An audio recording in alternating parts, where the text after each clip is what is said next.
गौरव भाटिया जी, BJP की तरफ से सीधा पलटवार के साथ ही शुरुआत हुई कि षड्यंत्र है और जिसने ये षड्यंत्र किया है उसको बख्शा नहीं जाएगा। पर सरकार भी आपकी वहां पर है जो ये कहती है कि हम इतने दिनों से, और कुछ ये आंकड़े भी इस बात की तस्दीक करते हैं कि वाकई कानून व्यवस्था कम से कम सांप्रदायिक घटनाओं के हिसाब से एनसीआरबी के आंकड़े इस बात की तस्दीक करते हैं। वैसे में अगर इस तरह की घटना हो जाती है तो सवाल अगर सरकार से नहीं उठेंगे तो किससे पूछे जाएंगे?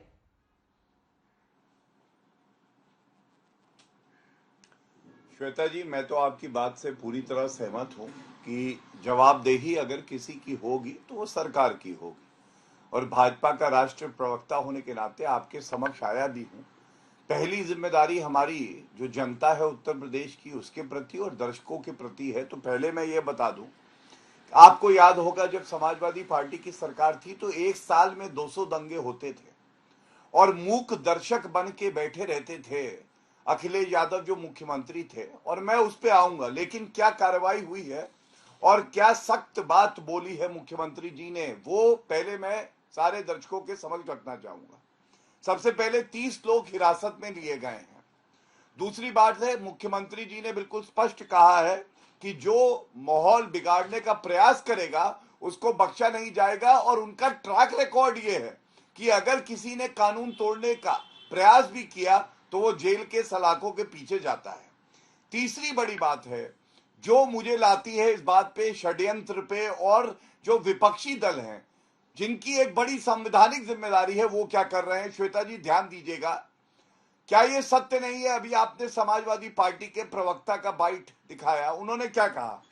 उन्होंने कहा कुछ लोग मुसलमानों को डराते हैं और उसके बाद वो हिंसा करते हैं तो उनको आरोपी बनाया जाता है। हमने देखा, हिंदू मुस्लिम मैं नहीं करना चाहता हूं, लेकिन एफआईआर में जो नाम आए हैं वो सब मुसलमानों के हैं।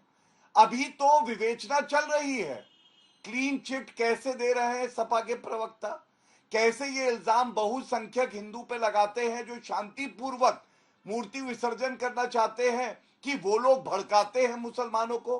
क्या ये उचित है? क्या ये न्याय संगत है?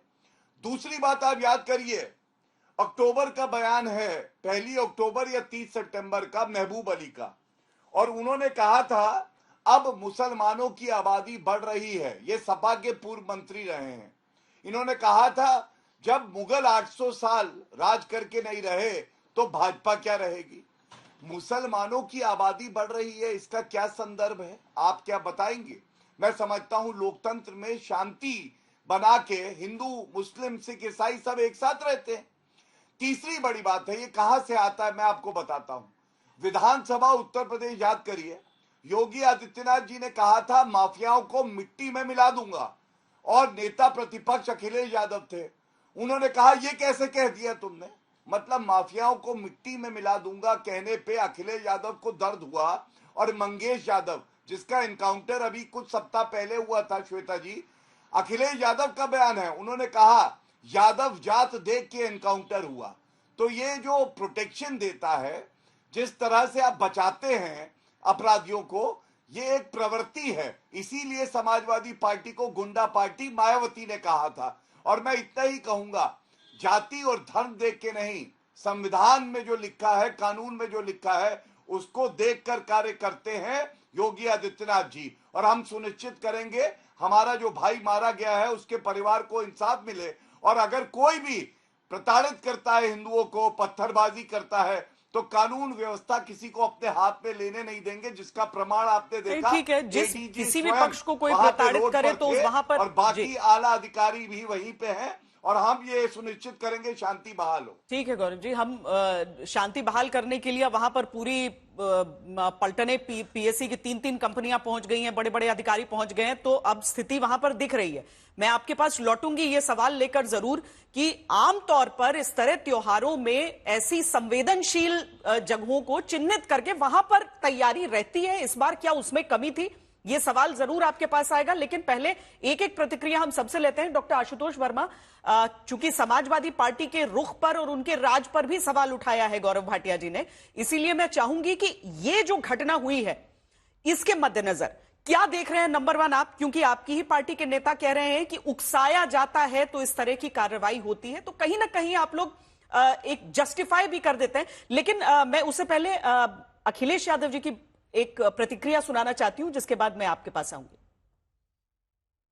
जिस समय ये प्रोसेशन निकलने का काम शुरू हुआ, कम से कम प्रशासन को इस बात का ध्यान रखना चाहिए था कि जो प्रोसेशन निकल रहा है उसका रूट क्या है, रूट पे पूरी सुरक्षा है कि नहीं है, पर्याप्त पुलिस है कि नहीं है, और उसके साथ साथ उन लाउड स्पीकर्स पे क्या बजाया जा रहा है। अगर ये बात मैं कहूं तो हो सकता है सरकार कुछ और बात कहे, लेकिन कम से कम प्रशासन को यह ध्यान रखना चाहिए था कि आखिरकार क्या बजा रहे हैं, क्या किसी को अपमानित कर रहे हैं।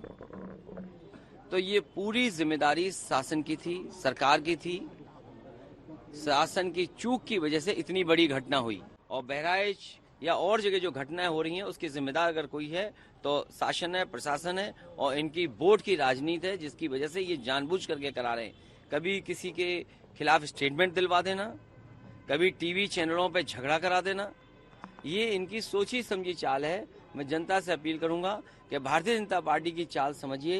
ये नफरत या झगड़ा करा के ही समाज को बांट करके अपने राजनीतिक लाभ लेना चाहते हैं। आशुतोष जी बताएं, एक नौजवान की जान गई है, एक लड़के की जान गई है, इसमें न जाने कितने लोगों पर कितना असर अभी होगा। अभी धीरे धीरे जब शांति लौटेगी उस इलाके में तब जाकर समझ में आएगा। आप अपनी बात रखिए। बेशक श्वेता जी, इससे ज्यादा दुखद कोई नहीं हो सकता कि एक नौजवान व्यक्ति हमारे देश का जिसकी हत्या हो गई है और राजनीति उस पर भी चल रही है। लेकिन एक बात आपके रिपोर्टर ने भी बोला और एक मैं भी बोलता हूं कि सही है कि यूपी में चुनाव है, शायद इसीलिए हम प्रदेशवासियों के बीच में तनाव है। श्वेता जी, जो अपने लॉ एंड ऑर्डर के कसीदे पढ़ते थे वो पिछले 2.5 साल से एक परमानेंट डीजीपी नहीं दे पाए हैं, और जहां पर एक बहुत बड़ा विसर्जन का जुलूस निकल रहा था, क्या वहां पे पुलिस सेवाएं नहीं थी, या जानबूझ के पुलिस ने वहां से अपनी सेवाएं हटा ली थी कि कोई ऐसी घटना घट जाए। और कल तो ये जब हुआ सो हुआ, उसके बाद धारा 144 लगाई गई। धारा 144 लगने के बावजूद भी किसके शह पे इतनी बड़ी आगजनी हुई, एक पूरा का पूरा शोरूम जला दिया गया। ये ऐसे तो नहीं हो सकता। कहीं ना कहीं जिस प्रकार से एक सांप्रदायिक दंगा बना रही है भारतीय जनता पार्टी, पूरी तरीके से इसमें लिप्त है, और इस पूरे दंगे से वो अपनी चुनावी रोटियां सेकने जा रही है। इस पूरे देश को सबको पता है कि भारतीय जनता पार्टी का ऐसे सांप्रदायिक दंगों से ध्रुवीकरण के चुनाव जीतने का एक ही मकसद होता है, और पूरी की पूरी भारतीय जनता पार्टी में जितने भी शख्स निकलते हैं उसमें सिर्फ और सिर्फ हिंदू मुस्लिम निकलता है। आज ये दंगा अगर हो भी रहा है तो किसमें समाजवादी पार्टी को फायदा होगा कि भारतीय जनता पार्टी को फायदा होगा? आज जिस प्रकार से एक समुदाय को अलग कर दिया गया, एक समुदाय को अलग कर दिया गया है, भारतीय जनता पार्टी का लॉ एंड ऑर्डर कहां है?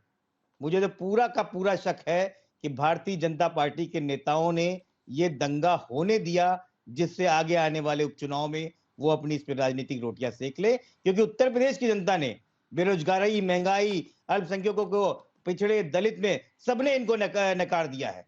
तो जब वो मोटिव खत्म हो गए हैं तो हिंदू मुस्लिम तो इनके पास रखा है हमारे दिल से खेलने के लिए, हमारे इमोशन से खेलने के लिए ये हर समय तैयार रहते हैं। ठीक है, आशुतोष जी बड़ा आरोप लगा रहे हैं। पहले गौरव जी आप जवाब दे लीजिए, फिर मैं सुरेंद्र राजपूत जी के पास उनकी प्रतिक्रिया लेती हूँ। देखिए, सबसे पहले तो मैं कुछ आंकड़े जरूर देना चाहूंगा, क्योंकि दर्शक ये जानना चाहते हैं कि कैसे सुधार आया है कानून व्यवस्था में। जब से योगी आदित्यनाथ जी आए हैं उनका बुलडोजर चलने लगा, जिसका दर्द सबसे ज्यादा अखिलेश यादव को होता है। डकैती की जो वारदातें थी 86% की कमी आई है, लूट में 78%, हत्या में 43%, फिरौती अपहरण में 70%, दहेज हत्या में 17% और बलात्कार में 25%। लेकिन एक बात पे आपने ध्यान दिया, इन्होंने फिर से क्लीन चिट दी। इन्होंने कहा मुसलमानों को प्रताड़ित कर रहे हैं, ये कराया गया है। अरे अभी तो विवेचना चल रही है। अखिलेश यादव को लाउडस्पीकर से दर्द हो रहा है कि क्या बजाया जा रहा था, क्या बजाया जा रहा था? अखिलेश यादव जी बता दीजिए। अजान पे तो आप कहेंगे सर्वोच्च न्यायालय के आदेश को भी अगर ना माने मुसलमान ठीक है, लेकिन हिंदुओं से अगर कोई वो कुछ बजाते हैं तो आप कहते हैं इन्होंने भड़काया होगा। दूसरी बात, इन्हें वर्दी से बड़ी दिक्कत है श्वेता जी। अलकायदा का मॉड्यूल पकड़ा गया, आतंकी पकड़े गए थे लखनऊ के पास, और उसके बाद अखिलेश यादव ने कहा मुझे वर्दी पे भरोसा नहीं, क्योंकि जो आतंकी पकड़े गए वो मुसलमान थे। और इन्होंने अभी कह दिया पुलिस की सेवा हटा दी गई होगी। अरे पुलिस वाले जख्मी हुए हैं नागरिकों की सेवा करते हुए।